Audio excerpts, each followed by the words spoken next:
Finally আজকে আমাদের 2025-এর খসড়া ভোটার তালিকা বেরিয়ে গেছে। তো আপনাদেরকে আমি দেখাবো এখন 2025-এর খসড়া ভোটার তালিকা কিভাবে দেখতে পাবেন। তো আপনারা দেখার জন্য প্রথমে আপনাদের প্লে স্টোরে গিয়ে সার্চ করবেন ইসিআই, প্রথম কাটা সার্চ করে নেবেন, দেখবেন ইলেকশন কমিশনের যে অ্যাপসটা সেটাকে আপনারা ডাউনলোড করে নেবেন। আমার অলরেডি আগে থেকে ডাউনলোড করা আছে, তাই দেখতে পাচ্ছেন আমি ওপেন করে নিলাম। ওপেন করার পরে আপনারা এই যে দেখছেন search your name in voter list, ওখানে হাত দেওয়ার পরই আপনারা দেখতে পাচ্ছেন এখানে এই জায়গাটায় এবার আপনাদেরকে নিজের ভোটার কার্ডের নাম্বারটায় সেখানে এবার আপনারা সার্চ করতে দেখতে পাবেন।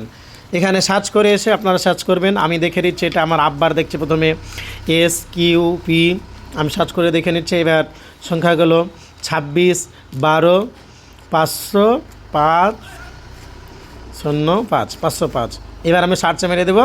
সার্চে মেরে দেওয়ার পরে এবার আপনারা দেখতে পাবেন যে আমার দেখতে হচ্ছে আমার আব্বার নাম চলে এসছে, পিতার নাম আমার নাম লুৎফর রহমান, এজ 65 এম, তারপরে পিতার নাম আমার আব্বার নাম, তারপর 62 নম্বর বিধানসভা মুর্শিদাবাদ, তারপর district Murshidabad, state West Bengal, part number সব কিছু চলে এসছেন। আপনারা দেখে নেবেন নামটা যেরকমভাবে আপনাদের ছিল সেরকমভাবে দেখবেন চলে এসছে। আমাদের প্রত্যেকটা জিনিস কখন প্রকাশিত হয়েছে সেটা উল্লেখ করা হয়েছে 2025-12, আপনারা দেখছেন সময়টা উল্লেখ করে দেওয়া হয়েছে, যেখানে আপনারা ভোট দেন সেই জায়গাটাও উল্লেখ করা বর্তমানে আছে।